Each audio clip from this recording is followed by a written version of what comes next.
Hello friends, welcome to Daily Sourdough. Today I'm going to show you how to shape a ciabatta loaf of bread. I made a video on how to make the ciabatta dough, so follow the link below on that. And we are now at the point where the dough has been resting in the refrigerator all night.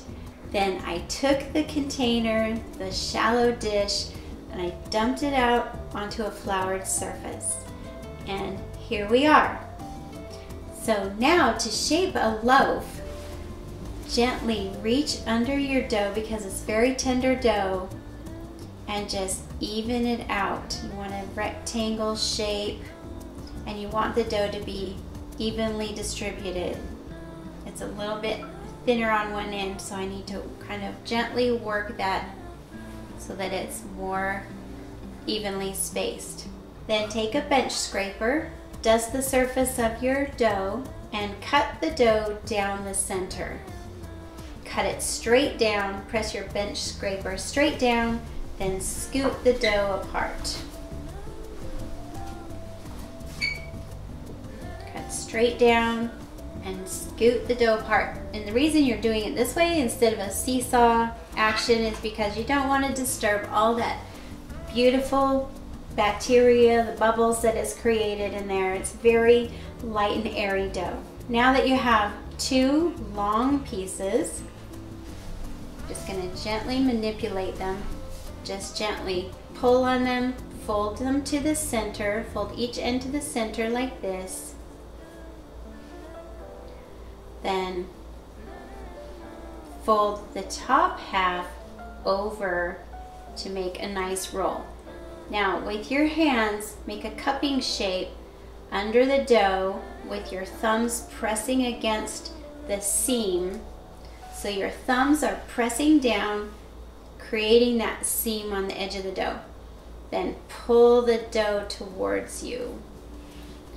So you can see there's so many nice bubbles in here and you don't want to disturb those. So you're just kind of gently pulling the dough towards you to create some surface tension on the top without disturbing all those beautiful bubbles. Then flour your couche, which is just a linen cloth which is used to put your rolls on to rise. Scoop up your loaf and transfer it to your couche. And then when it's on the couche, just gently pull to stretch it out. And since the dough is so tender and soft, it's going to relax quite a bit, which means it's going to spread out. So just gently pull on it to lengthen it. And then repeat with the other piece. Gently stretch the dough, fold it into the center, then take the top half and using your thumbs, just fold it in half. And using your thumbs again, press down on the seam, on the edges to create that seam. And then gently pull the dough towards you to create that surface tension. Then gently lift the dough up, place it on the couche, and then once again, just gently stretch the dough to elongate your loaf. And see how mine is a little top heavy, so I'm going to stretch this end out just a little bit more, trying not to disturb those beautiful bubbles.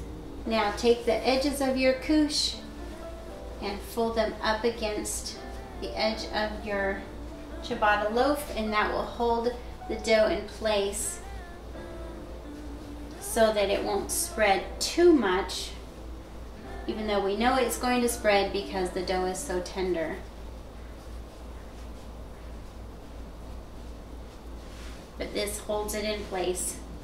Then we'll take the edge of the couche, lay it over the top to cover it, and it will rest here for about 45 minutes.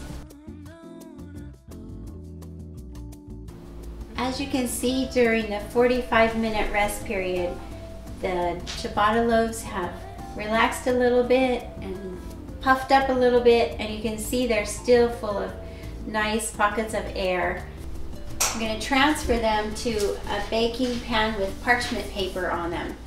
So very gently, once again, I'm going to lift the loaves up and transfer them to the parchment paper. But then as I do so, I'm going to lift under the dough and gently stretch it one more time, just to elongate the loaf.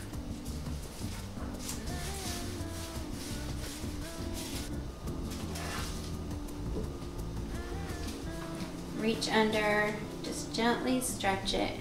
And now put them in the oven at 450 degrees for roughly 20 minutes. Ciabatta bread is one of the most frequently requested recipes, and you are going to love this one. It's such an airy, light dough, and it is perfect for dipping into your favorite infused olive oil.